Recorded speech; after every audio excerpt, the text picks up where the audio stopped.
Allahumma ya rafi'ad darajat, Allahumma ya rafi'ad darajat.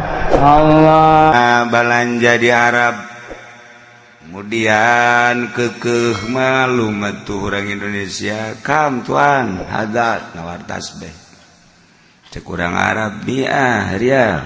Wah mi'ah rial mahal tuan, alas 20 rial 20 rial ya lah cek orang Arab, alas 80 rial 80 rial. Wah masih kemahalan, udahlah sekian teh 25 rial dah lah Bogor cek orang Arab sumuhun abdi ti Bogor. Cek orang Arab bicarekan seserian muhun abdi ti Bogor kok tuan terang sih. Wah teu beres tungtuna dibikin meja sebab dicarekan seri. Oh berarti wali ya cek dibikin alas teu kudu mayar cek orang Arab alas ruh alas ruh. Orang Arab pokoknya orang Indonesia orang Indonesia paling ngomong-ngomong Arab dah gitu. Ya Pak RT dek ngariung geus karumpul eueuh nu bisa ngadoa. Bisa ngadoa. RT nyerahkeun ka RW teu bisa ngadoa deui, tatanggana teu bisa ngadoa, mangga geus karumpul. Eta kabeneran ya urang Arab deui. Urang Arab datang kadinya, cek urang Arab ke fasa, iya kerdawan cek urang mah iya. Diaminan, amin. Kebeneran ceknya dari urang Arab. Ya mana nanyakeun itu urang Arab teh. Ana soal ke anta kalam amin. Amin. Wah anta majnun. Amin. Asal Arab bae urang mah. Jadi urang Arab asal ngomong Arab pajar ngadoa. Urang Arab urang Indonesia ada kos kitu. Tak nini nu ka barang datang ka Jidah teh kaget. Ambo cenah ieu orang kiai kabeh di Mekah. Make jubah bajar kiai. Ju barang-barangnya napan dicokotan kudu make jubah. Insyaallah kiai ulang ngarepotkeun sakieu teh. Wios ku abdi bae atuh. Urang Yaman pagawe. Kada make jubah bajar kiai aju ngomong Arab. Ya Allah maraca Quran kabeh. Indonesia. Nah iya kebenaran suasana berbeda ayeuna. Malam Rabu sim kuring di nelpon jeung Habib Lutfi nelpon ka Pak Haji Agus. Cenah arek aya Habib Ahmad bin Hasan Al-Habsyi urang Jeddah Saudi Arabia. Seorang sufi ahli ibadah nyana ka Indonesia hayang kapanggih jeung sababaraha kiai tilu, hiji di Jawa Timur, dua Jawa Tengah termasuk Habib Lutfi, hiji hayang ka dieu. Telepon terus kula ngobrol jeung Habib Lutfi di telepon, nah ieu minggu rek ka dieu mun aya waktu. Habib Lutfi nganter tapi lantaran meureun waktu nyana hadir rohna doang. Nyana bisa hadir roh ente mah mal bisa. Jadi nyana mantau terus ka dieu selama Habib Ahmad di Indonesia nyana mengikuti mengiringi ka mana bae. Mantak nyahun di mana kumaha nyahun. Kos gitulah.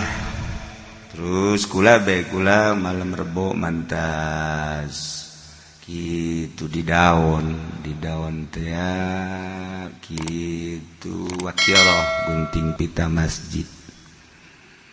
Ju balik ka imah istirahat karak dek ngedeng doang eta ieu telepon. Begitu telepon langsung salam nyana. Gimana katanya itu masjidnya? Nu ngabejaan.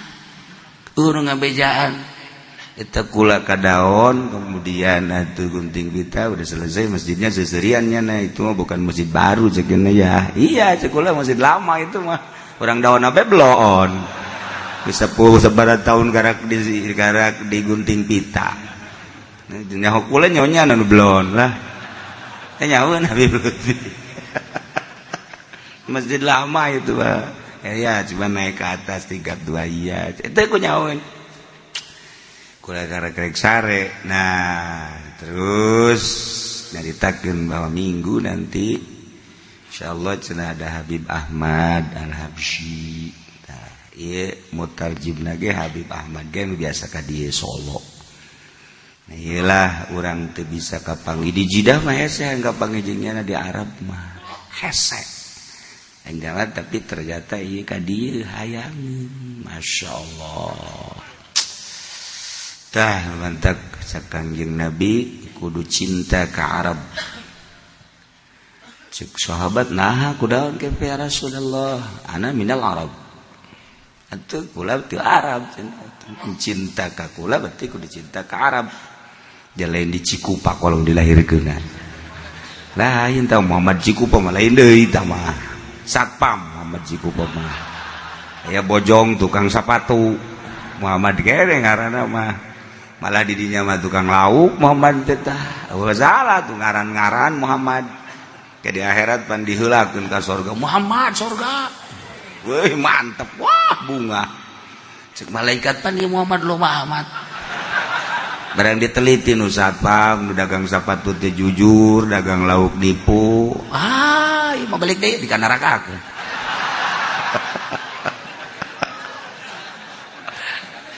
Ngan untung, nyana ngarobrol di neraka. Hadena urang ngaran Muhammad, jadi tiheula cek ada disebutna. Antak urang ka neraka na ge tiheula. Daripada batur narangtung bae kan, mah tiheula. Batur arasup urang geus geseng cek mah. Tah ya Habib Ahmad Jeddah ahli sufi Saudi Arabia. Jadi model atuh make jeung hayang ka di gerak Allah Subhanahu wa taala. Ana minal Arab cekang jeung Nabi kuring urang Arab. Ta Quran ge inna anzalnahu Qur'anan Arabiyya. Arab tak maca Quran kan di bagus-baguskeun da di Indonesiakeun eta tetep bae lamun lain bahasa Arab asal lain Quran. Ada saya di Quran kos Jawara menangkeun anak opos Jawara menangkeun anak Jawara. Jadi anak Jawara geulis hayang boga santri hayang boga minantu kiai gitu. Atuh Jawara mah di Jawaraan deui. Ya, cak Jawara aing mau ka sorban. Ke jubah. Orang Indonesia mah pan asal make jubah make sorban kiai. Teu nyaho mah bajingan itu seperti. Kiai. Ada. Eta geus bungah jasa dikawinkeun biasa. Oh, bungah. Can kadenge. Cek betohana maca Quran ni masyaallah, can kadenge. Akhirnya sekalian pas ditita maca khotbah Jumat. Waduh. Dasar Jawara daek bae ditolol. Daek banyak. Waduh, biasa. Mau kitab. Tanya ku anak kitab naon eta mantu? Batalubin. Maksudna bata jeung ubin. Oh, cak beto anu pada mata kitab. Ada dah lain eta teh granit nu bade. Ngaca jadi biasa khutbah. Alhamdulillah abdi tadi ningali leumpang ka empang ningali liang letik-letik si horeng liang kasiro.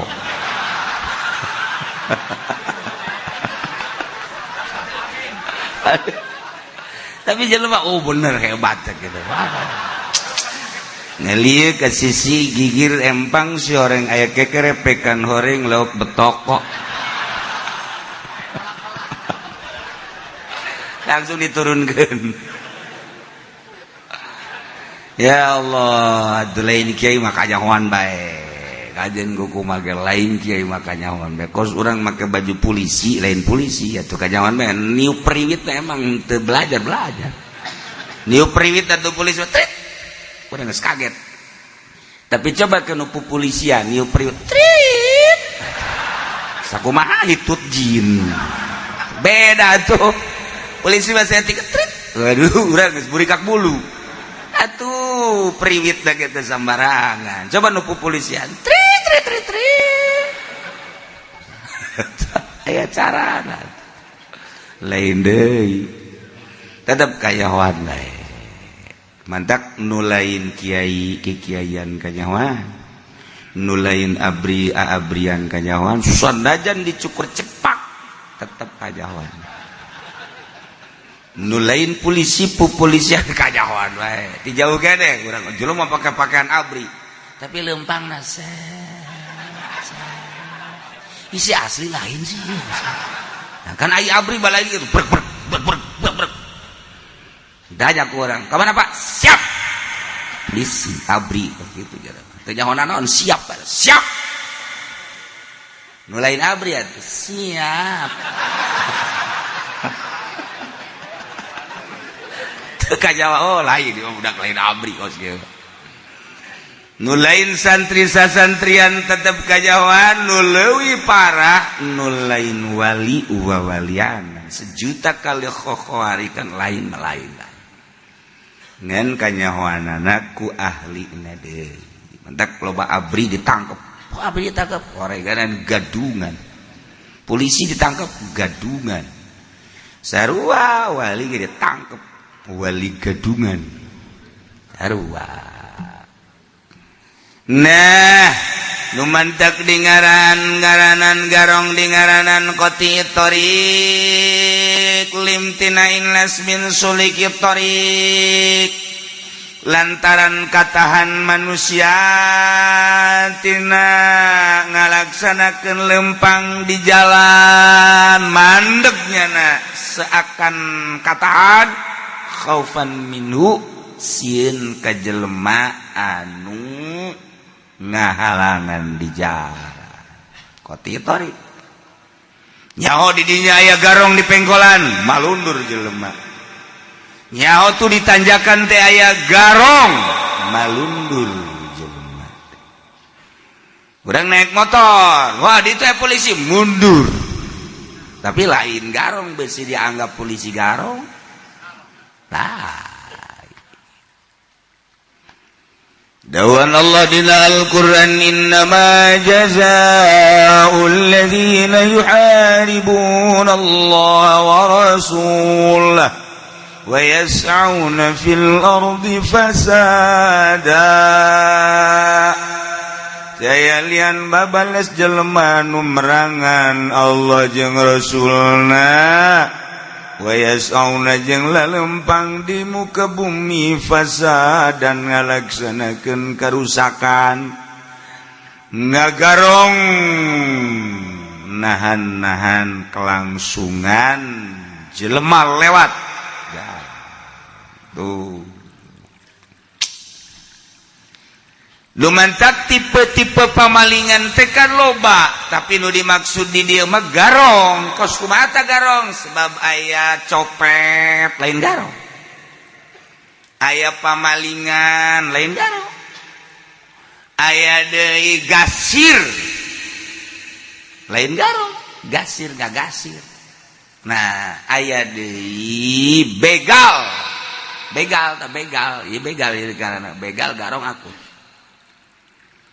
copet bahkan teu kanyawan copet mah di kerumunan orang banyak teu nyaho di Jakarta air ramean di Jakarta teh hari raya Jakarta teh anu ngara tuh nyahoan ini osok mah nya nu osok mah tololnya sakitu geus kolot nyahoan teh manukna nya PRJ pekan raya Jakarta. Wow, rame nyawa aduh. Aing leungit dompet cek kana ieu. Tadi keur sesedekan teh copet. Nu malingna kana copet. Atawa di pondok gede baheula mah urang dek ngajemput jamaah haji kan urang kusono. Bunga seri. Ternyata awewe nu leungit geula. Nu leungit dompet, copet mah pas kitu mah. Teu kanyawan, set lompat. Copet teu kudu di pondok gede ku ari mah di Alistiqlaliyah. Nah, dek berangkat haji, masya Allah, bunganya natet ternyata sarua. Aya anu leungit gelang, aya anu leungit dompet, copet. Haol papandeg zikir. Zikir copet milu zikir copet. Copet milu zikir ya zikir ya nyopet. Namun ditanya, kunaon siapa? Atuh kula zikir. Eta nyopet, eta mah pekerjaan cekna. Beda teh waktu nyopet mah pakasaban. Di mana bae kesempatanan. Jumat tetep bae nyopet bae nya mah. Masya Allah, eta copet. Set latihan nama ke sikinangka.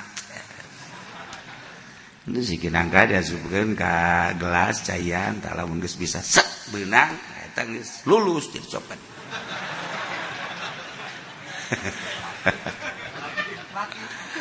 Pejere kieu nyawan atuh mantan sarua.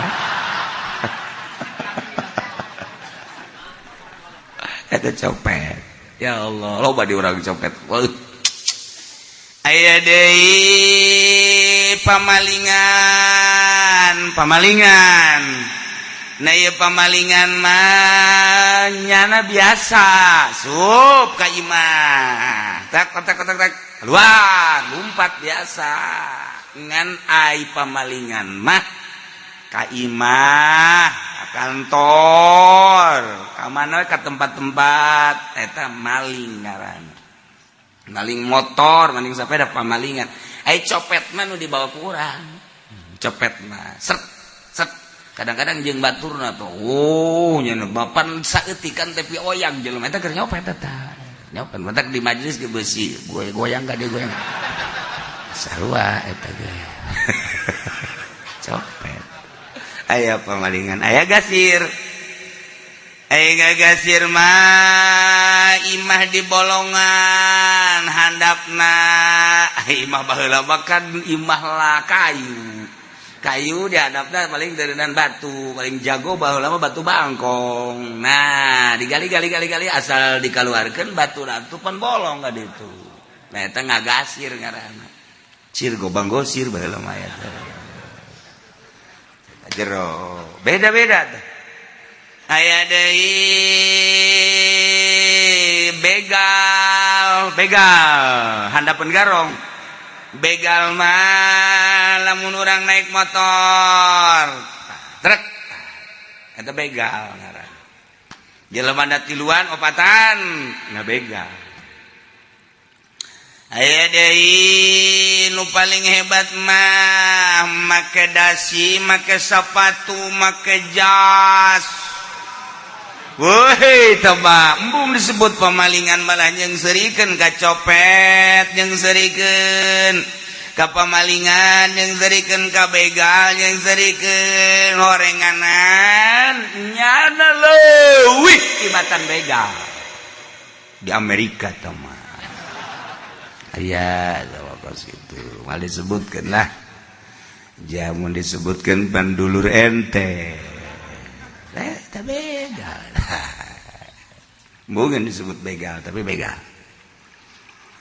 Aya deui garong. Wow, ieu nu dicaritakeun teh. Beusi salah. Ke hukum kan beda-beda.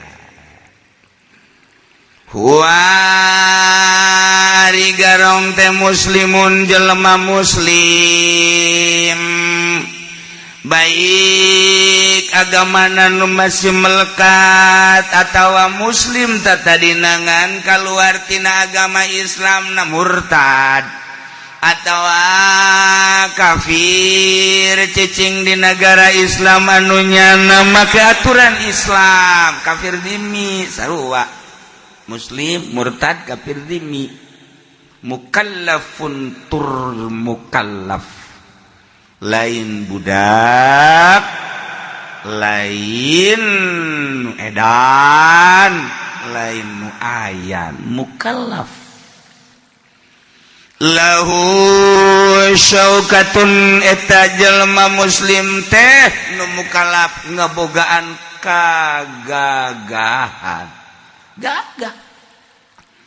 ngandelkeun kajawaraan gagah lamun nyaritakeun penca nyana geus tamat kabeh penca loba anu tamat penca bararisa tapi teu boga kawani atuh jang naon boga penca sejuta kali boga penca eueuh kawani atuh bimanzilati teu boga penca sarua jeung teu boga penca nu dibutuhkeun teh nya boga penca nya wani ieu mah boga penca ngan teu wani waduh marah nangan ka pamajikan doang pemajikan mah jadi korban tuh bapak lu mah begitu tuh asal di luar dia mah ada yang getak aja gua yang jadi korban cek majikan rata ke anak-anak kayak lu pada nyingkir lu ke sono lu bapak lu lagi marah-marah aja tuh ntar juga dia mah asal dia kasih kopi juga udah tentrem eta nokos gitu karena jawara kandang kadang-kadang wani ngan di imahna doang mun di imahna mawas tuh ke anak mikir lu ka incu yo tuh anak di incu batu di jawaraan tak ieu jawara jago gelut da jago golok ke golok lah sebelum dicoba sama gua sama lu dulu ya nih itu jagoan ngaranna tuh dibalik atuh kos gitu geus dikiki we golok tuh lu lihat ya tuh orang tukangna gitu aya aja luar bisa tuh gitu-gitu kan we tuh tukang nggak tahu nggak ngalah ga incu da ieu jago beneran lahu syaukat Masya Allah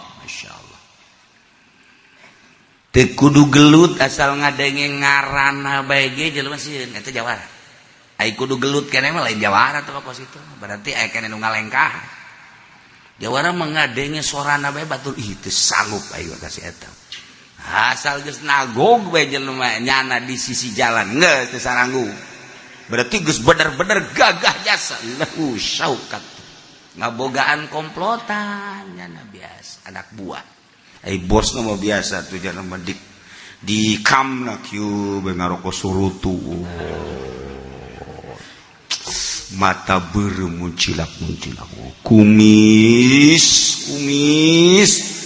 geus nutupan bibir geus teu kadeu wah janggot biasa jawara wakos gitu wah ieu cambang jadi neuleuh beungeut da bege urang geus teu sanggup sebab kumis nutupan bibir cambang janggot Masya Allah ngarokona surutu wah geus teu bisa make di dia kudu dicekel lagi gitu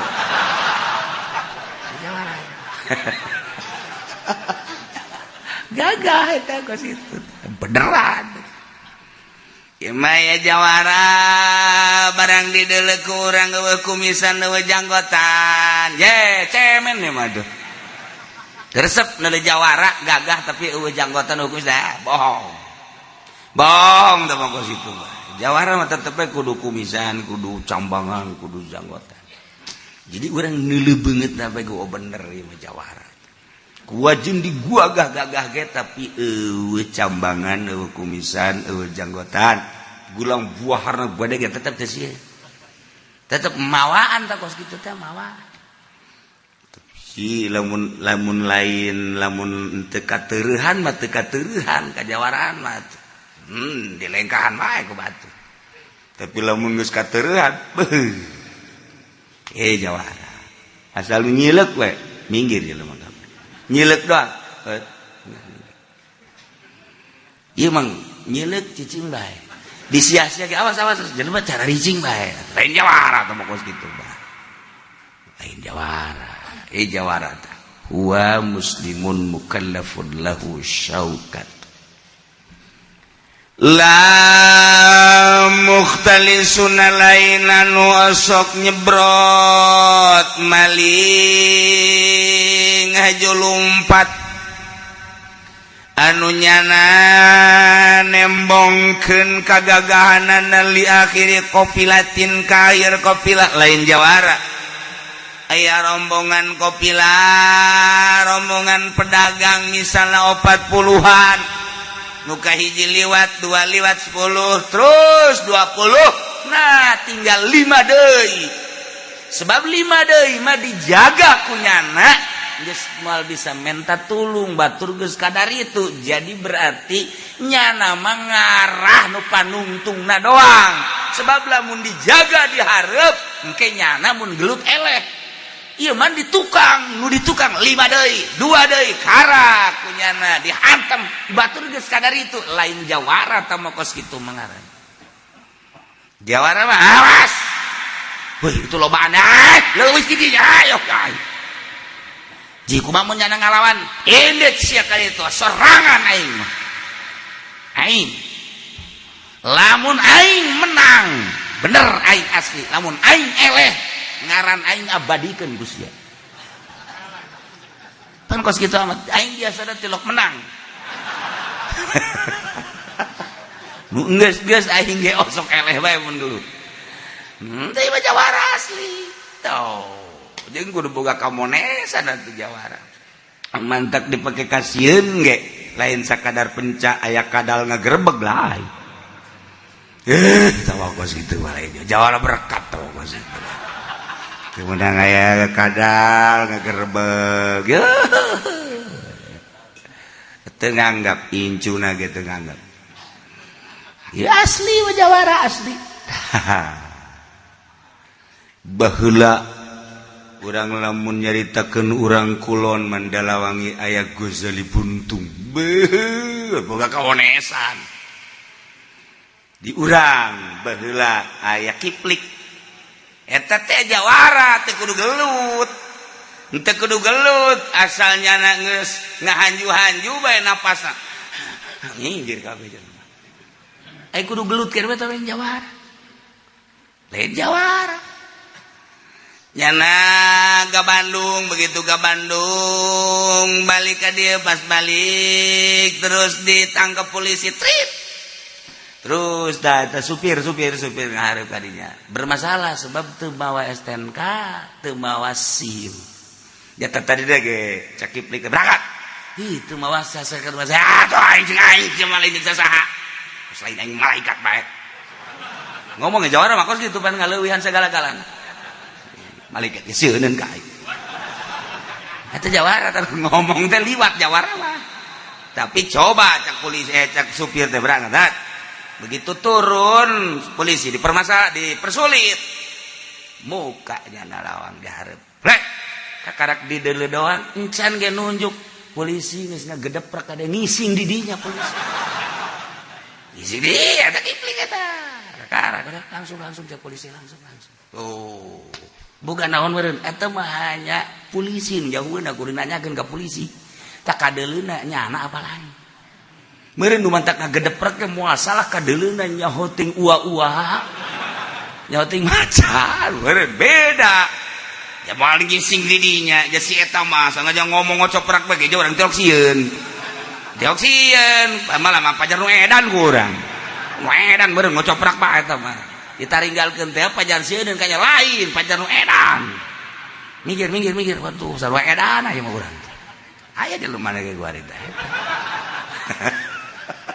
ya asli dah tapi kahebatan jawara mah kieu waktu eta Kiplik erek gaduh diikat jawara kulon darata ieu kecerita ke jawara ieu kecerita jawara nah datang heula ka Abah Adi, eta teh endek menguasai pabrik-pabrik nu aya di urang ikan terutama pangheulana. Ieu dongeng ye. Dongeng kejadian seputar urang. Datang ke Abah kade. Waalaikumsalam. Ye eta mau enak. Ulah kaget cenah ye. Ge urang kulon-kulon udah datang dikadu jeung kula. Mana doana kula minta cai jawara minta cai. Dah, geus atuh ka ditu anaknya. Ngadu salah sahiji urang kulon nu endek ngadu jeung nyana teh anak guru Abah Jawara di kulon datang biasa mau kesempang nggak dia. Assalamualaikum Ustaz ya sia cakap enak ulah dek ngadu deh ulah cakap bah Ipan ulah ke ulah sebab itu lebih tiheula minta caina ka abah untuk itu cara kiai mah doa itu ulah diulah kedua memaksa bae kan enggak ditu masyaallah mun begitu ngadu teh atuh kudu ngadu kakarak golok da doang dicabut eta golok jawara kulon teh anak murid guru abah dicabut terus cabut teu daek keluar golok dicabut teh manjangan we golok ji manjangan ieu golok sampai lagi 2 jengkal pan geus asa meter can keluar ya supaya karak taluk di dieu beda ka di waduh cek kiai eleh cak mamang ge ulah nya enggak mamangkeun ka anak guru cak mamang ge ulah tu mamang teu daek mere cai itu leuwih teulah minta cai aya kos kitu jawara tah nah geus beres apa geus beres teh jadi kan ka dieu waduh cak abah teh atuh ngaduna jeung anak murid abah hah anak guru abah atuh kunaon lain bebeja cak lamun kos kitu mah kudu dielehkeun tah jawara baheula mah sopan jawara kuari boh atuh eueuh adab jawara baheula mah kamari ieu mah masih kena adab nah tah jeung Haji Kasan nu nyaho kabeh rahasia nyana ngadu jeung Haji Kasan sebab anak murid Haji Kasan teh turun ka dieu begitu deuk diadukeun cek jan aing kagok ieu jeung anak muridna mah jeung anak buahna mah kagok aing bejakan ka abah ka dieu kumaha ieu samparikeun ka ditu disamparikeun ka ditu Haji Kasan almarhum ieu geus almarhum ciplik lagi nah disamparikeun kan datang ka dukur ngaboge gag bae atuh biasa sasalaman empat jawara mah tuh masuk kikituanan cek dik ngadu tah golok tah urang duaan bae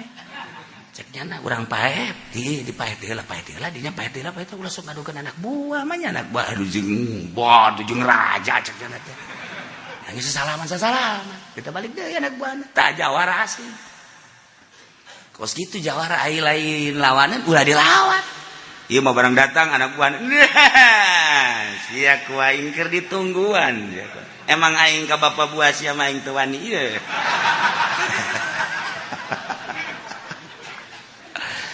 kula jaho dongeng gitu kunaon waktunya nendek ke Mekah datang cerik di samping manasik nyana mere jajaten ka kula batu jeung golok embung kula ente titip bae cenah di kiai ieu mah kula nendek ke Mekah aya tadi kula mentok harita kula jadi jawara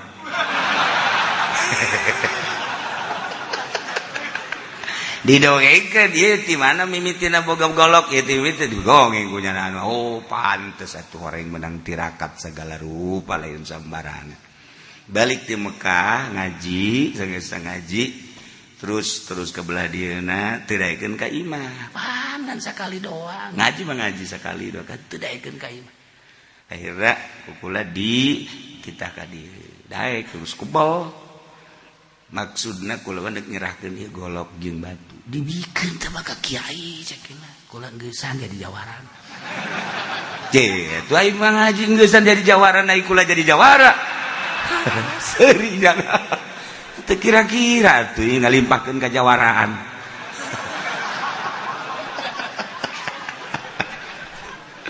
akhirnya bapak sini jeung kula eta da dibawa ngan ulah dibikeun ka anak ulah dibikeun ka saha geus amankeun kudu kumaha piceun kemudian atau kubur jeung sabaraha akhirna dipiceun geus selesai geussan bener-bener jadi jawara geussan sakadar nongkrong bae geus kula nu nyaho tobat nya nanti tah jawara baheula mah kos kitu asal golokna disoren distikikeun plek malah anu kumaha eta jawara asli asal golok disoren dikempit plek geus moal aya nu bisa kumaha ieu mah golok geus tetep bae can aya kertek gitu kan golok teh asal tak berarti geus hadir ieu mah kertek iya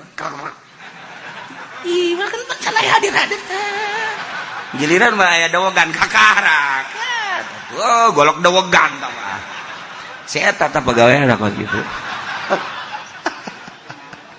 jadi beda kepat jawara batu ngejeng cincin lain sambarang emang kadinya surupna jawara emang kadinya mun kula daek kukula geus dimilik embu ice jang naon tuh kos gitu jebak paeh-paeh ke di jawara barang ada ngedemo bari ingat aduh aing mun golok harita teh dibikeun aduh dasar geus Masya Allah iyalah soal garong yata'arraduna li akhiri qafila ya'tamiduna al-harab anu manehanana tatagenan kana lumpat ngahajar akhir qafilah nu akhir qafilah maka ukur kunyana di samping eta nyana lumpat lain garong tetep bae gagah siap tempur jeung sahabat qafilah ditahana dicegatna ti awal 10 20 50 100 siap tempur gila garong ya Allah disurangnya otai copet mah nyokotna bari jeung susumputan copet aya deui pamalingan mah nyokot lumpat pamalingan aya deui gasir mah ngaliangan imah ari aya deui begal mah ngandalkeun kekuatan cuman letik aya garong ieu nu dipermasalakeun qatil tariq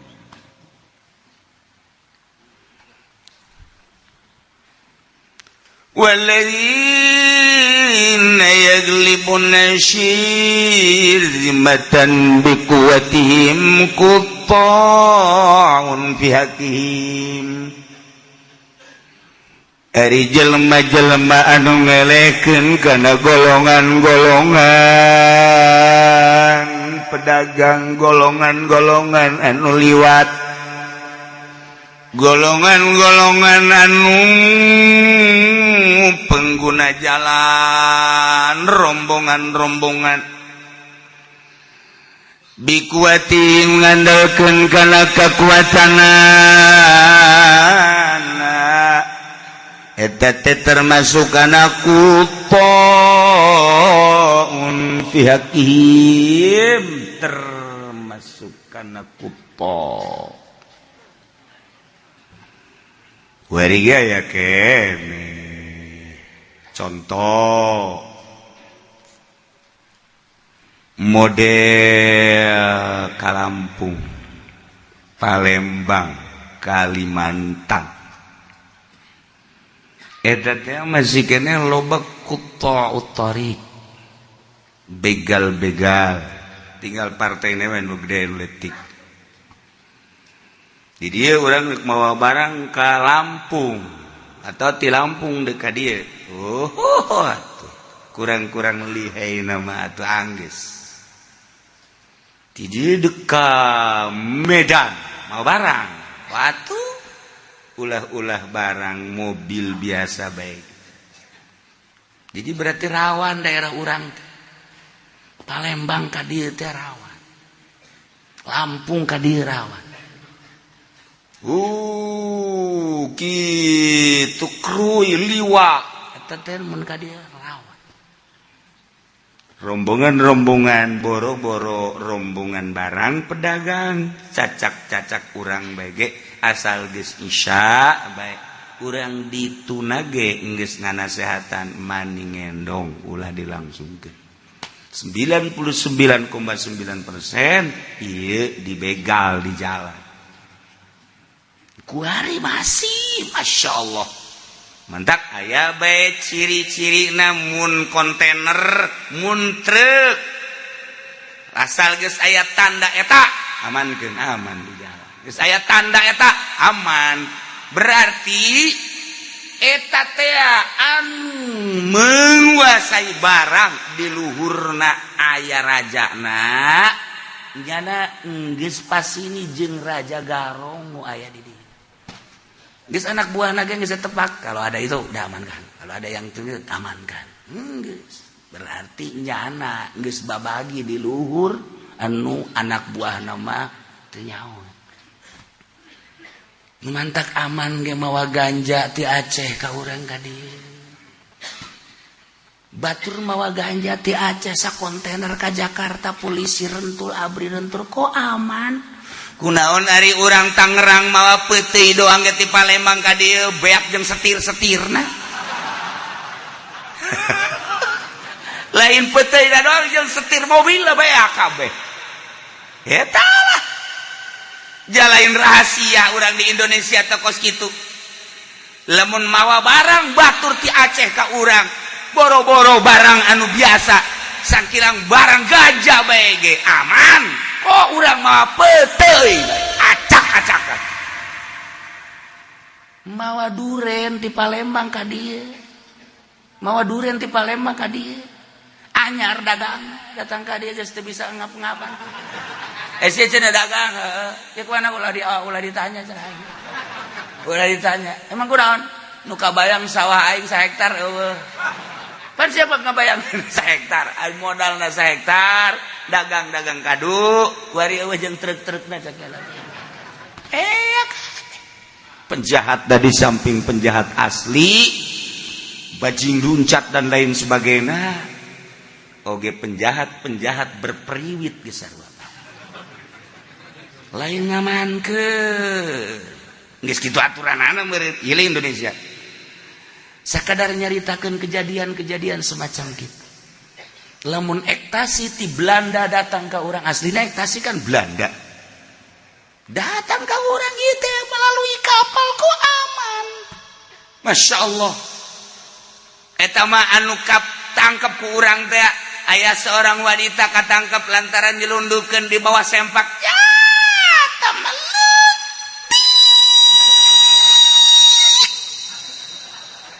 letik tambah tuh kos itu sama seorang wanita kami awan mau ektasi diselapkan di bobogaan anak gimana berenang cambutut bae kadele kurang kehebatan polisi ya tuh do kontaineran atuh Gus ya kok cenah kiai nyaho atuh aing mah lain nyaho nanaon jak korban ektasina di Pasar Kemis Ambalaya, Picung, Pasar Kemis, Kebon Kalapa, Kendal, terus kaputat korban ektasi. Lamun eueuh mah penyelundupna jeung moal aya anu mengkonsumsi. Alhamdulillah gelam Ambalaya korban ektasi, cuman Cilongok nu aman. Masyaallah. Ieu mah kos Mekah meureun aman di Cilongok. Ngan kadenge be si anu ditangkap aya.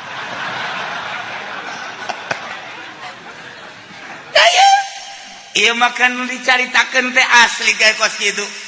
Nah, bari produksi ektasi diproduksi nu urang kajahoan bae diberitakeun kapan di koran. Aya tadi Picung produksi ektasi.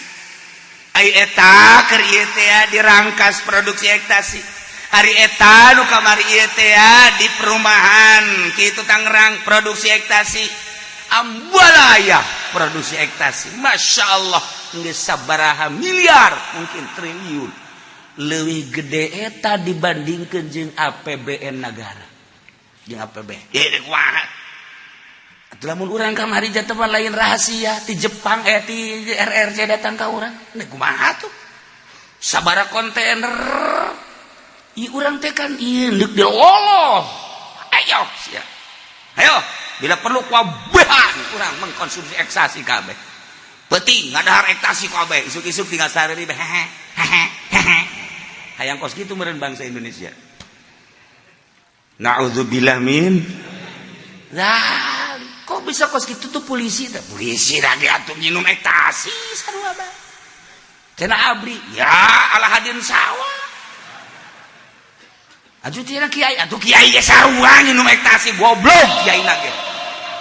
Kudu beres di Indonesia. Emang kiai eueuh anu mengkonsumsi ektasi atuh sarua aya bae.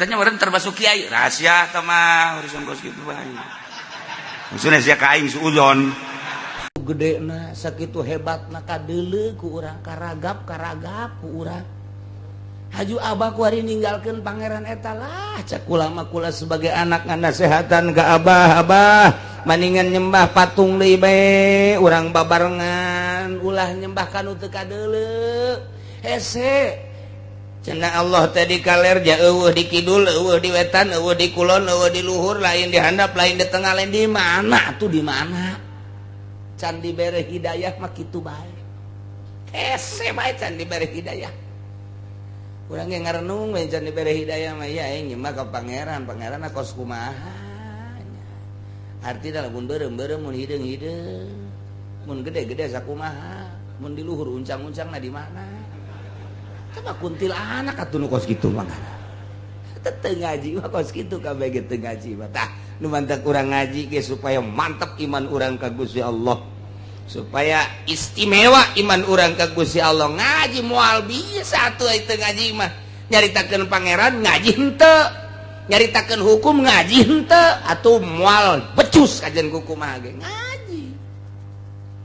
minggu sekali ngaji neangan tempat anu sikluk bari ngarokok didinya ngopi memehna ngadahar uduk heula can balik geus pesen sate nah didinya geus saya tenang begitu der ngajerep ngeunaheun jasa beres amin kakara kudang bebeja kanya karu di imah bu ngaji nikmat jasa oreganan kerek dah Sik Abdurrahman kitu bah urang mendingan nyembah patung bae lah tos kitu eta Sayyidina Abu Bakar Siddiq teh ngahulang bae boga anak teh can nuturkeun horenganan akhirna turunlah ayat ieu ti Gusti Allah merenungna Sayyidina Abu Bakar Siddiq hayang ngajawab kanu jadi anak torojol malaikat Jibril mawa ayat nyampaikeun ka Kangjeng Nabi urang Kangjeng Nabi Muhammad sallallahu alaihi wasallam lantaran Sayyidina Abu Bakar Siddiq unjukan ka Kangjeng Nabi ka ulama luar biasa iman ka Gusti Allah geus teu bisa be diganggu gugat tapi anak mah ya Rasulullah nu ngaran Abdurrahman kitu tah ajakanana tarajal malaikat Jibril mawa ayat ieu qul anad'u min dunillahi ma la yanfa'una wa la yadurruna bejakeun ku anjeun Muhammad anad'u apakah kami kabehan ngaibadahan kitu kasalian Allah kana pangeran yakni patung nu teu ngamangpaatkeun jika diibadahan teu ngamadaratkeun jika ditinggalkeun diibadahan teu ngamangpaatkeun diantepkeun teu ngamadaratkeun maknya kudu ngaibadahan patung anu model kitu sipatanana boro-boro jang ngarizkian batur boro-boro jang nyalametkeun batur pugunya na huluna ku urang didedet-dedet ge jang moal kumaha patung diome ku urang patung ku urang dikukumakeun ieu sapira patung atuh nah iyalah mala yarfauna wala yadurruna diibadahan sakitu teh diibadahan sakitu mangpaatna madaratna diibadahan sugan ngamangpaatkeun diantepkeun sugan ngamadatkeun tuh teu sapira batu bejakeun coba Muhammad kul ucapkeun ku anjeun Muhammad anad'u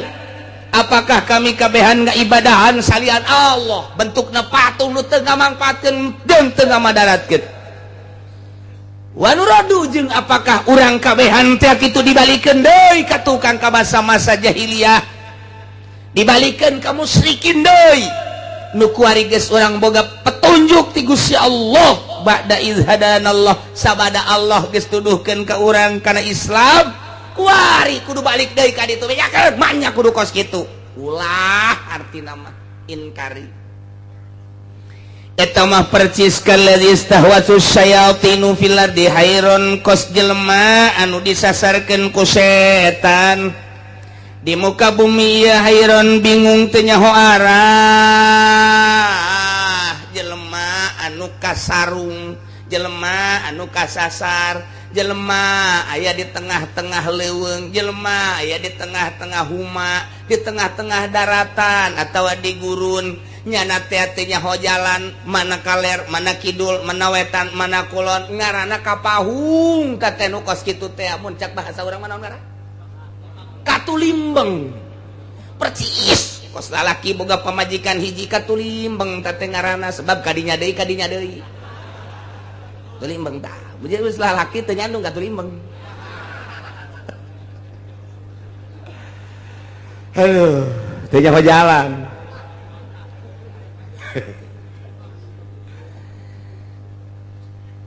Ege cakolot baheula lamun urang katulimbeng di tengah-tengah leuweung atau di tengah-tengah daratan cekel kanjut. Kalau beratan mana? Lamun beratan anu katuhu ka katuhung gitu kan itu. Bener eta kolot baheula teh kos kitu. Lamun ternyata beratan ka kenca ka kenca. Gitu. Tah eta mun lalaki mun awewe. Heuh kabeneran ieu teh anu katulimbengna awewe. Atau baris awewe. Nah iya kumaha tetep gedean numal bebelah mana. Masya Allah. Jelema kasarung jelema katulimbeng jelema disasarkeun ku setan teu nyaho arah tah lamun jelema balik deui cek Sidina Abu Bakar Siddiq bahaya ieu kudu ngaibadahan ka patung bahaya kudu balik deui ka alam-alam musyrikin baheula ieu mah kos jelema anu dipapaesan ku setan anu dimodik ku setan anu kitu disasarkeun ku setan sehingga teu nyaho jalan bahaya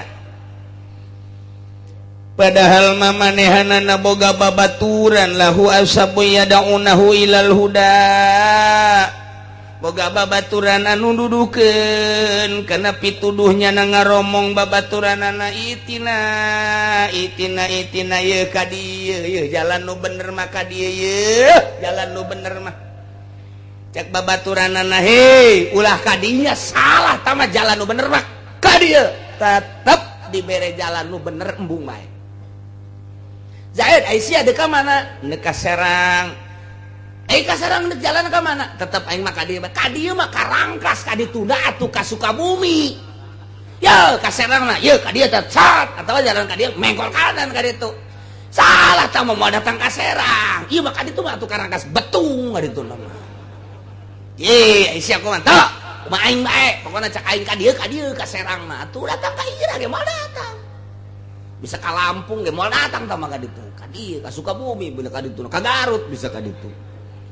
Itina ka dieu ka dieu cak babaturanna ieu nu bener mah ieu agama Islam ieu tetep nyana teu daekeun nuturkeun babaturan anu balalener da ieu jelema kapahung ngaranna kasarung katulimbeng teh Aisyah tuh ieu kunaon kikieun bae ieu lalakon hirup aing mah sakadar nuduhkeun bae ulah sok judi bae sia nu judi pertama motor bea judi kedua kali mobil ku sia digadekeun judi katilu kali ieu imah sertifikatna geus digadekeun geus bebeakan pan sia ieu aing mah ngabejana ulah sok judi ieu sia lamun sakali di judi eleh mana nu digadekeun pamajikan emang pamajikan nu sia apa nu bapana bego sia mangan hak pake doang kumaha teh keluar dituduhkeun teh ulah sok judi bae sakata limbang tetep bae kadinya degan lah loba omong sia-sia aing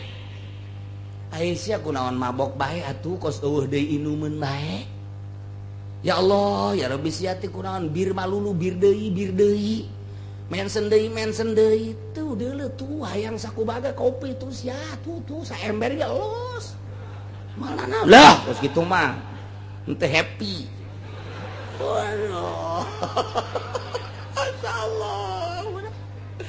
Dituduh kereta mah haram, sama minuman kos gitu mah geus paling kita ieu bae tuh sprite atuh ieu bae ieu tah Fanta. Ai endek mah sia tah ulah make minuman kos lah. Tidak menghayal minuman kos gitu mah.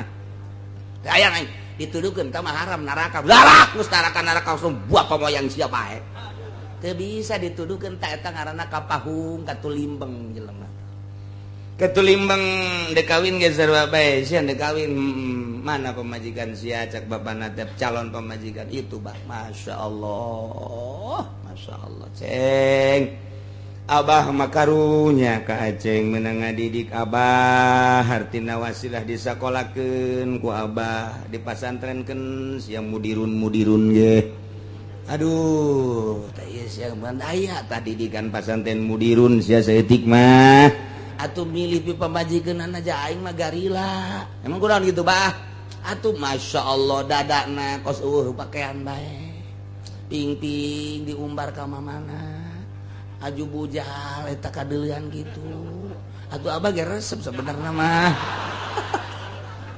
abah da ondo-ondo Masya Allah ceng emang eueuh kitu nu make jilbab ceng emang eueuh kitu make baju panjang abah mah garila ieu dinasehatan tuh abah geus ngomong tuh jeung anak mang anu di pengkolan coba tepok ka ditu tepok ditempok ka ditu aya pakai jilbab rapi ditanya kumanehan anak abapana emang anak abah ini mana anak abah mah masantren di mana masantren di anu lila 15 tahun ke rumah ke asupna umur sabaraha ke asupna umur 16 di pasantren 15 jadi jumlah 3 hiji bangkotan damat aduh eta abah mah resep tah geus aya pendidikanna sia teu kudu hese engkena ngadidikna mandina geus bisa mandi head geus bisa mandi nipas geus bisa atuh kabelah dina salatna nya mah geus terbiasa maca Qur'anana rapi engke panjang sia keneh engke jang ngadidik anak abah masa kitu henteu bah geus bae pokona mah jakula nu neuk ngalakonan rumah tangga geus kumaha kula bae serahkeun ka kula abah nu ngabiayaan urusanna ka ditu kumaha kula pan blon eta kosu bener tah ngomong tugas abah mah ngabiayaan tetek geus kadituna kumaha kula jiblon meureun digantung sia ku aing kumaha nya bae ta eta ngaranna katulimbeng budak teu ngadenge nasihat kolot katulimbeng nasihatan deui ku bapana cak aing sia kudu ka ditu ulah ka dinya emang kunaon kitu bah eta mah jang aing leuwih berat tah bapak blon jasa tah mah tadi nasihatan ku kolotna masyaallah jang hirup sia-sia kene engke kaditu sia ngeunaheun kayak boga anak jangan didik anak kaditu na ngeunaheun kadanan ku nyeun pasantren mah atuh jang sia-sia pan ngeunaheun teh tetep katulimbeng budak ayeuna mah teu daekeun dikawinkeun kanu kitu sebab neuleuna hanya nu glamor doang anu berkilo-kilo sakitu doang geus kadituna zat kawin beres hayang kadinya bae mandi head can bisa mandi nipas teu bisa salat maghrib 5 rakaat teu kira-kira salat subuh 4 rakaat lah naonan atuh kita hanya kumitohana neng emang salat subuhna sabar rakaat 4 salat subuh mah 2 rakaat 2 mah tah kos kitu mah belek cek nya teh kula mah geus diopatkeun bae lah padahal mikir bae aing si bener tah kan hese tah salat bae ge can bisa didikan makaning pamajikan mah hese dididikna ku pekes mana aya salaki bisa ngadidik salat ka pamajikan moal aya pang hese-hesena ngadidik pamajikan hese bikin ka batur bae geus hese ngadidik pamajikan mah lamun pamajikan didik ku salakina dijebian bae lain kitu lain kitu ngalojokkeun tah mah kos kitu mah jadi salaki mah ngadidik pamajikan bener ge salah bae hese bae kajen kuku mah ge pang hese-hesena muridna pamajikan. Eta ning bikin bae ka batur ajak ngaji bae habek lah hese-hese tah kadenge ku sia. Kadenge. Tuh. Bahasa lakina hayang nyandung. Pas ngaji kiai ngabahas nyandung. Datang ka imah kadenge tah ku sia. Dah, sekongkol tah mah kajen kuku mah ge. Pajar persekongkolan. Aduh, Masya Allah, hese bae, pamajikan teh hese bae. Masya Allah, pokoknya ngadidik pamajikan hese bae guys. Lamun aya jelema bisa ngadidik pamajikan, bo tama saluhureun wali teh mah. Hese pamajikan, ya Allah. tapi lalaunan ja makhluk Allah keneh pamajikan ge lalaunan dan ulah ku nafsu. Tah, apakah kami kabehan ya kudu nyembah ka patung deui, balik deui ka masa musyrikin, ka masa kemusyrikan. Wah, cek Sayyidina Abu Bakar khususna umumna seluruh. Moal. Manya kudu balik deui. Tah, lamun aya jelema nyembah ka patung padahal geus aya hidayah, Kangjeng Nabi teh nuduhkeun Islam, diutus ku Gusti Allah titah dakwah nauhidkeun ka Gusti Allah mawa agama Islam geus aya pituduh nya atuh kudu balik deui ka ditu eta mah ngaranna katulimbang nu geus atuh. Mun kitu eueuh nu nuduhkeun ieu mah aya nu nuduhkeun tah eta jelema ge lahu ashabu yad'ulahu ilal huda. Aya nu nuduhkeun kana petunjuk teh tapi nyana teu daekeun nuturkeun petunjuk atuh moal datang-datang ka jeung kumaha.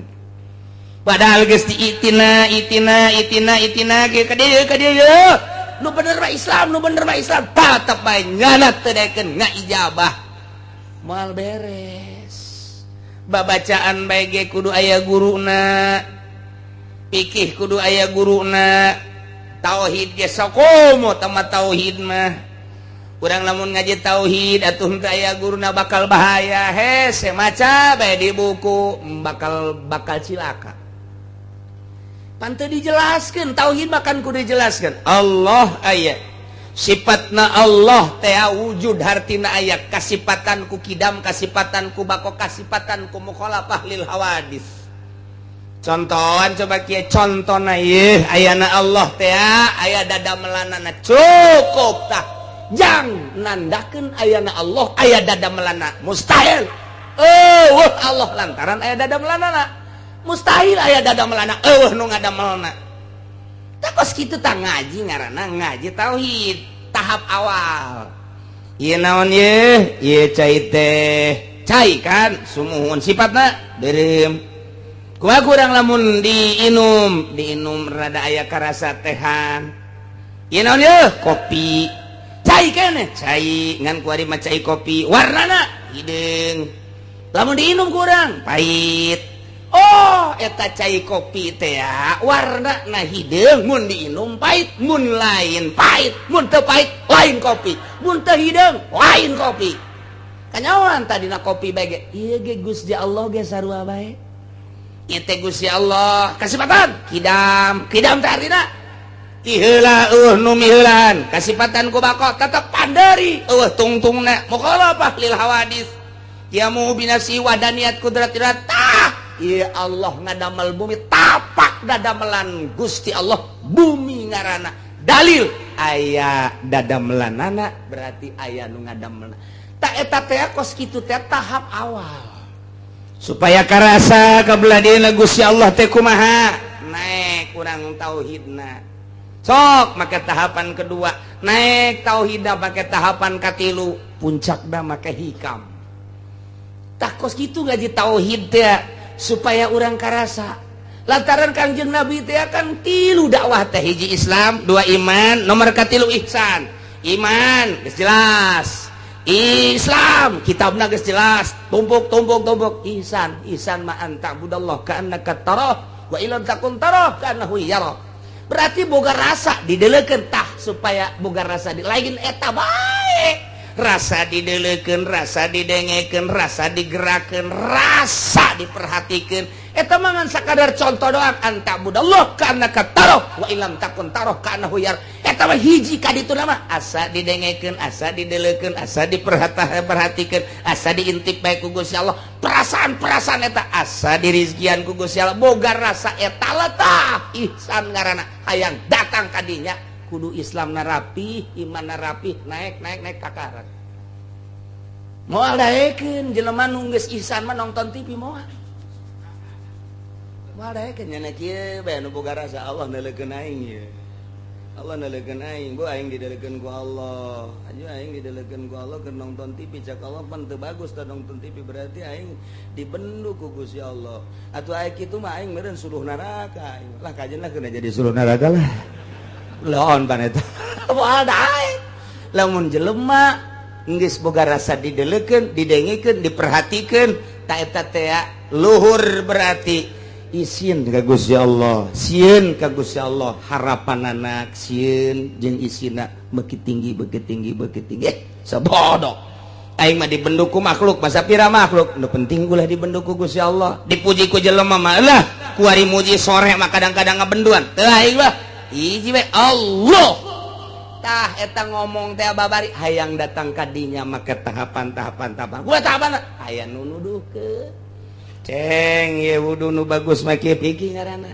Ceng salat nu bagus mah kieu ye pikir ngaranna. Sok dek make riyad, dek make takrib, dek make fatul muin, kuadituna make raudhah, make tuhfah niaya. Silakan tah jang Islam. Kuari iman, mulai tina iman, urang lalagaan heula make lisan, kabelah ditunya nyentuh kabelah hatepan iman mah bagian akidah batin berarti. Terus dituntun kudu aya guru, kabelah ditunda urang endek zikir kudu boga guru. Guruna guru nu mursyid sing hade. Kudu nu nyahoeun guruna teh kana tentang nafsu-nafsu nu aya di awak urang. Abeh engke nafsu tah ieu nafsuna piceun tah ieu ayakeun sah lain sakadar zikir tah zikir nama aja babari atuh asal derengdeng zikir cauna gede panjang cauna saeutik pendek jelema susah zikirna 10 bae dinu sugih loba zikirna pendloon eta kos kitu. Nah lain zikir kos kituna tetapi ieu melakeun zikir di hiji jelema supaya mantep zikir teh, supaya jadi zikir teh. Artina jadi teh kumaha? Jadi tetengger engkena mun haram bae, halal bae, wajib bae. Kudu kumaha teh melakeun zikir teh supaya ulah resep kana dunia, aya zikiran bae di jero hate. Ieu mah pan zikir teh jang neangan dunia. Gelar zikir nasional, gelar zikir berjamaah, maksudnya supaya dunia, supaya penghormatan, supaya zikir hiji Allah, lobaan Allah, sorangan Allah, supaya datang kadinya entak budak ka'annaka taroh wa illam takun taroh ka'annahu yarok, supaya datang kadinya kudu boga guru. Daya nu nuduhkeun, nah ieu jelema kapahung, jelema teh ieu teh katulimbang. Lamun geus aya nu nuduhkeun, embung dituduhkeun katulimbang berarti kuari. Kuari katulimbang baheula katulimbang kuari ge katulimbang. Geus puguh aya kiai nu nuduhkeun, nyana-nyana kiai-kiai katulimbang teh jelema teh. Katulimbang teh jelema teh. Ulah ngridit loh, ulah ngridit warese teh ngridit mah kuari mah katulimbang teh jelema kos. Ulah ada deposito sia teh mah aya anakan. Jak ti baheula ge duit mah tilok anakan, nu anakan mah bebek. Sia kunaon teh? Yalah, geus hararese kuari usaha mah katulimbang teh nu kos kitu ngaranna. Ulah mabok atuh haram, mabok we katulimbang teh geus aya pituduh tapi tetep bae nyana mung ngadengikeun pituduh mung nuturkeun pituduh. Ulah zina atuh tapi zina we katulimbang. Hei, para penguasa ulah datang ke jujur jeung ada si jujur atuh sia tanggung jawab sia amanah sia tadi pundak sia mun sia modar keur kos kitu asana di akhirat dikarabekeun di neraka sing ade sia amanah ti rakyat sia salurkeun duit-duit rakyat ku sia sing ade ya dah ngocoprak bae ta kiai katulimbang ta kos kitu tah kula mah nanya bae kira-kira loba anu katulimbang tah loba anu henteu tuh atuh emang nyana ieu nu katulimbang. Allah.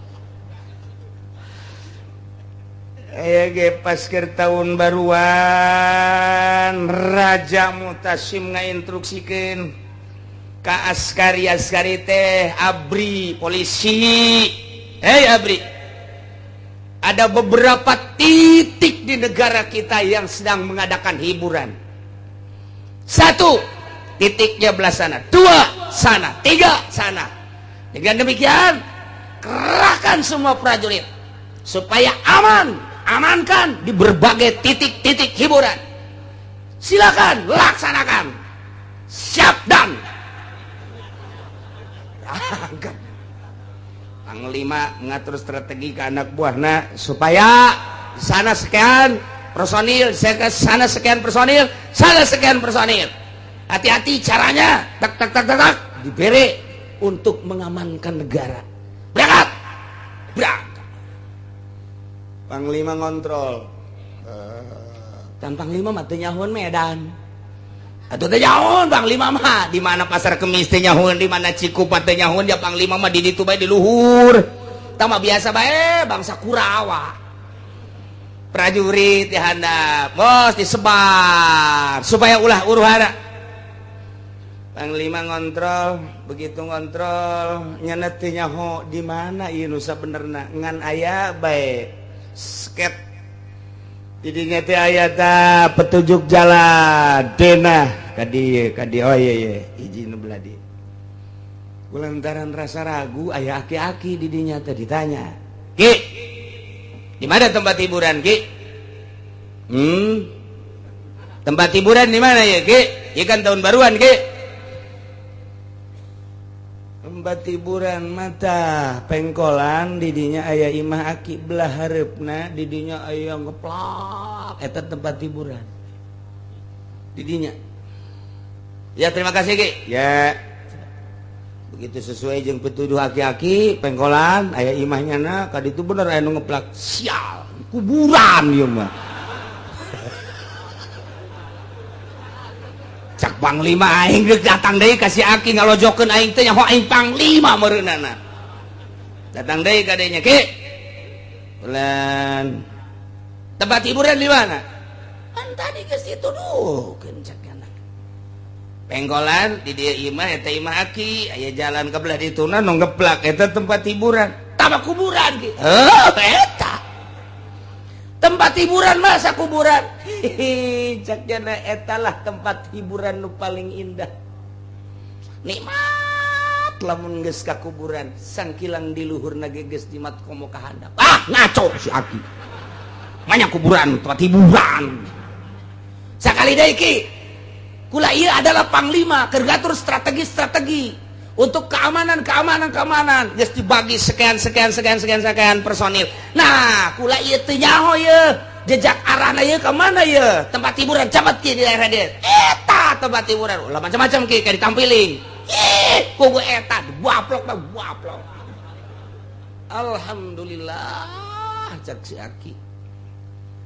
Kayak makarak ditampilin alhamdulillah cak Panglima. Kuat amat nih budel mah ya kencak warisnya. Ki, tempat hiburan di mana? Eta di dieu. Tampilin deh kayak joger. Alhamdulillah. Di talian si Aki. Tapi di jero hatena mah ieu sih jelema bener apa lain. Jeung ulama tah lain. Lamun kiai ieu asuh aing bahaya ceknya lain. Aya pikiran mah kos kitu aya. Polisi abri ka kiai mah aya bae sanajan galak ya tetep bae aya. Sebab dianggapna kiai mah deket ke Allah kecuali kiai Golkar. Kalian gunyana diseret dibawa ke istana. Laporan Tuan Raja. Ya. Eta sa aki-aki. Jaga kena hudang. Begitu hudang, raja langsung nangkep. Wah. Cak Panglima aing ya bahaya ieu. Cium tangan raja. Oh, kiai. Wah, bener bae. Silaka. Cek Tuan Raja, buka. Tuh, bener. Asana nasib aing mah ieu mah geus. Diturunkeun ka jero. Dibuka. Dihormat ku Tuan Raja. Didieukeunana di tempat tamu anu istimewa.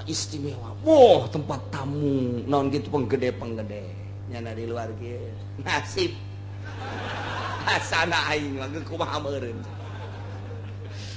Aduh, tapi pan aing mah nu jelas nu dek laporan bae ke Tuan Raja. Dan ge mangga Tuan Raja. Nyaho teh ieu? Henteu. Ieu Kiai Ibrahim bin Adham. Kiai di negara urang teh ieu. Dek nanya naon anjeun ka dieu? Urusan Islam, urusan iman, urusan ihsan ieu kiaina. Kunaon kumaha dina? Coba ka dieu laporan, kunaon mantak dina? Nyana ngahinakeun abdi. Kunaon mangahinakeun anak? Abdipan ditugaskan ku raja kita ngatur strategi keamanan ku abdi entos disebar personil beberapa personil ke berbagai tempat-tempat hiburan supaya aman. Ayo kula kebeneran kontrol teh nyaho di daerah eta teh di mana tempat hiburan ngaranna ge pan abdi mah di luhur bae keur ngontrol anak buah. Nanya kaki ieu tempat hiburan di mana dituduhkeun ku nya kuburan. Bener Kiai? Nuduhkeun kuburan bener. Pan atuh Kiai bisa nuduhkeun tempat hiburan ka kuburan lain tempat hiburan masih. Tuan raja jeung panglima ku bodo-bodo teh. Tuh Kiai mah kos kitu tah. Raja tinggal raja di bodo-bodo. Atuh bongan nyana nanyakeun anak kakula. Sedangkan kula mah pan umur teh geus kolot. Hiburan jelema geus kolot mah ieu adalah kuburan. Lamun aya jelema geus kolot masih luntang-lentok ka tempat hiburan lain kuburan, atawa lain jelema jurig kos kitu mah. Kayak geus stop. Acak-acakan ya urusan dia cak. Ibrahim bidadang Gus. Aya nanya hiburan ka budak ngora. Kanu teh nyaho kaler kidul, jelema anu kasarung, jelema katulimbang tanyakeun. Lamun jelema nanya ka jelema nu teu katulimbang pasti nanyakan tempat hiburan kuburan. Tah panglima ieu hiburan geus kudu di kuburan.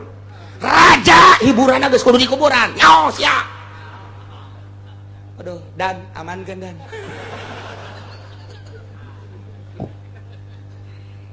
Tapi asup ka jero hate tuan raja.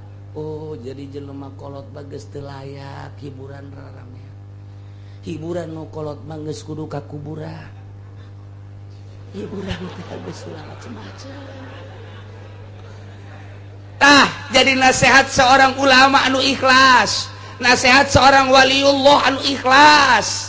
Teu pamrih deuk ka saha deuk ka saha sebab naon? Eueuh unsur hayang di alam, eueuh unsur hayang dibere, sekalipun raja keur kasarung jeung katulimbeng mah luruskeun itina.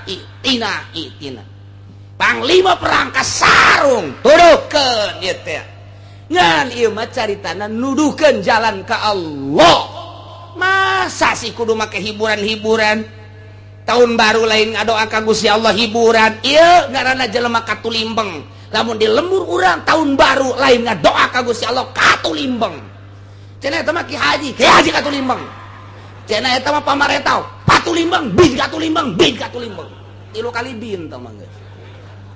Katulimbang ya di Indonesia kuari tahun baruan lain ngadoa ka Gusti Allah tahun kaharep mudah-mudahan diberi jembar segala rupana urusan rezeki kahirupan sehat dan lain sebagainya ditingkatkan ibadah lain ngadoa kos kitu hiburan. Nah di Indonesia teh camat mun ngayakeun hiburan tahun baru camat katulimbang, lurah mun ngayakeun hiburan lurah katulimbang bin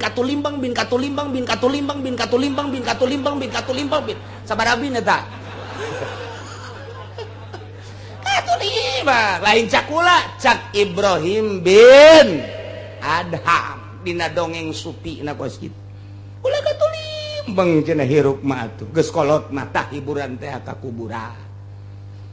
Cek Raja Mu'tasim teh ke maksudna ka kuburan teh hiburan kumaha dek geus kolot mah dek ka mana deui mun lain ka kuburan sedangkeun di kuburan kapanggih jeung Allah kapanggih jeung nikmat kubur. Di dunia mah urang kuari salat di kuburan mah teu kudu salat. Di dunia mah urang kudu maca Quran di jero kuburan mah teu kudu. Di dunia mah kuari kudu puasa di jero mah geus teu kudu. Berarti kan urang teh terhibur di jero kuburan teh ku kaindahan-kaindahan kuburan. Tah nu geus kolot tah kudu boga pikiran kos kitu raja. Amankeun. Bahaya ieu mah. Ngamuk bahaya nu kos kitu. Cek Raja Mu'tasim Kiai geus lah ulah loba omong ku imah dibere bingkisan bae nya bahwa ka imah geus ulah loba omong hiburan mah hiburan atuh kami anu karolot di dieu geus teu kudu hiburan mama mah di itu di imah bae geus naon dieu bingkisan naon gede apa leutik itu kan pun gede leutik ya leutik teu hayang aing teu beli mobil teh mah kos Fortuner tah kan bloon eta ge kos gitu tah tapi Ibrahim bin Adham haram kura nganasehatan raja, nganasehatan panglima kudu nyokot hadiah haram. Besi nasihat kula diojol jeung nasihat jeung hadiah haram kula mah. Kuari ulah coba-coba nasihat kula diojol jeung hadiah kula. Titik kula mah dek balik bae. Lantaran kula ka dieu diseret, kula seret deui ka ditu. Ulah sakur raja ulah. Aya tuh banyak seret deui. Sakumaha aslina bae kula mah geus pokon. Ente ieu mah dibawakeun kuda nu pang bagusna dianterkeun ka panglima, sadiakeun kuda teh hayang. Teh hayang lantaran ngahormat teh kuari teh lain ti awal. Sebab kuari mah geus jauh bahwa ieu teh kudu dihormat. Ai kitu mah berarti rakyat teh rakyat nu teh dikayahokeun ku raja mah tilok dihormat, raja blon. Wah, malik deui bae ka aing. Mun dek kahormat, dek nu wau ngaran-ngaran raja hormat tuh kos kitu mah. Ieu bageus kanyawan karak dihormat, dek kanyawan teu dihormat. Atur rakyat nu sejen meureun bahaya. Gas cak raja. Gas cak raja. Tuh gara-gara sia si panglima. Apalah ya nasihat cek kana. Gas kula mah. Hadiah moal diojol nasihat kula jeung hadiah. Dek dipersilahkan make kendaraan bagus teu hayang ka ulama. Mun teu daek nyeret kula mah dek lempang bae balik ka ditu. Henteu kula mah dek balik. Wah kajen teh disadiakeun kendaraan bagus tetep lantaran awalna teu bagus ye. Lamun awalna dihormat kemudian dipapageun balik lagi dipapageun oh masalah. Kula mah geus moal robah. Tapi awalna ieu kos kieu geus hayang kula mah. Ulah balik kula mah. Wassalam. Tinggal raja bajeng panir sia-sia. Cia tuh kula bantu ya. Di jalan kapanggih yeui jeung wakil panglima. Stop. Berani-berani jelema cumplang-campling kieu ka istana. Istana mah teu meunang didatangan ku jelema cumplang-campling kieu. Kudu nu make bintang, minimal bintang 7, kuyang-kuyang sia. Ya nama cicing saya abdi hamba Allah yang ngaranan sa hamba Allah baik sakali deui awas sakali deui awas hiji dua katilu teu ngajawab nu bener nista maja utama sikap teu nyaho ye wakil panglima saya abdi hamba Allah talian deui. Talian diseret deui ka istana. Lapor. Ya, cek Tuan Raja. Abdi mau sakitan. Saya teu beres ya jelema. Coba udangkeun, begitu datang. Yo, kiai deui bae. Cak panglima sia. Ka wakil kunaon diseret eta? Emang kunaon? Kagak balik ti dieu, nang nyeret aing. Aduh, cek aja ke aya perihal naon deui, Nangtung. Dio ke. Lapar coba lapar tah. Kunaon ieu mantak diseret? Abdi menghormati tuan raja jeung istana. Sebab ieu kaluar ti istana teu layak jelema kos kieu pasti ieu jelema edan. Wah. Ayo tetep kula untuk mengangkat martabat raja jeung istana demi bangsa jeung negara. Wah. Teu meunang sambarangan nu asup ka istana jelema cumplang-campling tapi tetep ku kula ditanya saha nyana ngomongna hamba Allah. Tanya kedua kali deui, saha hamba Allah. Sakula hamba Allah ge boga ngaran. Lamun teu ngabejakeun ngaran kukula diseret dibawa ka istana laporkeun ka tuan raja tetep caknyana hamba ieu kan merupakan penghinaan. Masa hamba Allah bae kiai cek tuan raja kunaon atuh teu ngabejakeun ngaran kok hamba Allah bae eueuh deui nu pangmulyana cek Ibrahim bin Adham. Ieu adalah pengakuan hanya hamba Allah. Justru kula mun ditanyana lain ku macem panglima, mun ditanyana lain ku raja, mun ditanyana lain ku wakil panglima, kula ngaku kula ngaran Ibrahim bin Adham. komo ditanyaku murid kula, komo ditanyaku rakyat mah, ditanyaku sasakula ngaku Ibrahim bin Adham. Nu matak tengahku kurang, nyana ngomong. Tidak tahu kamu, saya ini wakil panglima. Sombong amat. Untuk menghilangkan kesombongan, pasti cekula-kula diseret deh ke istana. Tah, titip, cek Ibrahim bin Adham. Raja, ulah ngerasa jadi raja. Panglima, ulah ngerasa jadi panglima. Kakarak jadi wakil RT. Ya wakilnya anda sombong jasa. Kamu tidak tahu, saya wakil panglima. Mana etika Islam apa kudu kitu? Rakyat tadi urusan ngaku panglima, rakyat tadi urusan ngaku wakil panglima, rakyat tadi urusan ngaku raja. Dekar rajaan sah jurig. Tuh, cak raja pan kieu deui bae. Blabe ieu mah ya. Lepaskan deui. Cek wakil hampura tuan raja emang tadi geus di studio. Tadi sanu nyeret panglima, tuh sia kan. Silih salahkeun panglima jeung wakil. Geus balik deh, balik Ibrahim bin Adham. Tinggal raja, panglima jeung wakil. Urang kumaha ya geus kieu ye. Urang dinasehatan ban lain dinasehatan teh mah dicarekan ngaranna. Atuh terserah raja cak panglima teh. Berarti urang di mata rakyat teu bagus. Berarti urang di mata rakyat sombong. Berarti orang di mata rakyat iya aduh takabur ujub. Nah iya kudu kumaha coba orang perhatikan negara orang, rakyat orang supaya kondusif deui. Yang capek ngadenge kondusif. Di koran kondusif, di TV kondusif. Komo orang Golkar moho negara kita alhamdulillah kondusif. Bau hitut aing mah ngadenge lagi kondusif.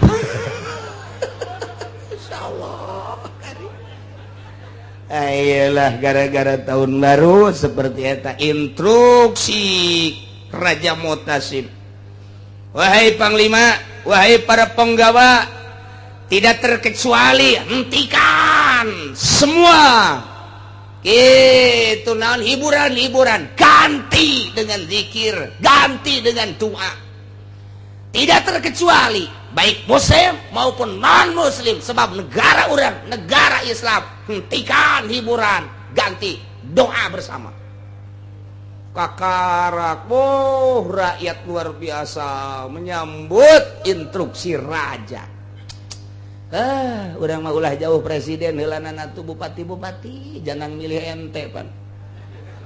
Nyaputnya mahal kan eta, nebusna maka sabaraha duit. Coba tuh nasehatan bupati anyar si urang. Coba kita doa bersama, hiburan hentikan. Tek celi anjing datang gadaikeun. Celi kula mah ulah tuh.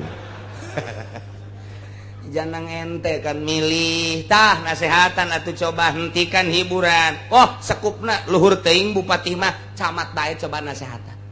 Cak camat kan di negara kita mah demokrasi, silakan semau-maunya aja. Wah, berarti camat teu boga rel yang kos kieu. Babok kabak ku rel nu kos. Coba nasehatan lurahna. Oh, lurah deui keur kancolah. Mana atuh untuk mengadu supaya agama lempang ka lurah kos kitu, ka camat kos kitu, ka bupati kos kitu, mesti ka mana atuh ieu agama supaya lempang. Nah, gitulah cerita di tahun baru Ibrahim bin Adham katangkap ku Raja Mutasim. Akhirna raja mah luluh lantaran nu nganasehatanana asli embung dibere hadiah. Asli embung dianterkeun dipuja-puja. Istimewa lamun kos kitu dakwah teh. Mun teu diojol jeung pamere, teu diojol jeung hadiah, rapi dakwah teh. Nah ieulah keur carita itina lain eueuh pan sobat urang nu duduhkeun kana bener. Tapi geuninganan teu darekeun kana bener. Oh, urang nasehatna ojol. Lamun nu ngundangna nu sugih nu bebereana gede buleudna. Lamun anu ngondang ka daerah mana ye? Daerah anu mah lain mah kadinya mah keur ieu ge. 200.000 na naonan. Beak tekor atuh aing. Tak mal narima deui. Dakwah naon teh kos kitu teh. Nah, ieulah di negara urang teh bok-brok teh geus ti bibiti pedagang, pemerintah nomor hiji, pedagang, petani bok-brok ka kiai-kiaina bok-brok kabeh. Tapi orang masih aya kesempatan Ja Allah Maha Gopur narima soteh kapan kanu loba dosa urang sadar bahwa di diri urang loba salah loba dosa pemerintah sadar ku dosana pedagang sadar ku dosana petani sadar ku dosana karyawan sadar ku dosana kiai santri sadar ku dosana mantak naon urang mulai lembaran baru di tahun baru urang mulai lembaran baru dimimitian ku doa ka Gusti Allah supaya hirup urang di tahun ieu leuwih bagus tibatan tahun nu kamari mantak naon amin endek moal sia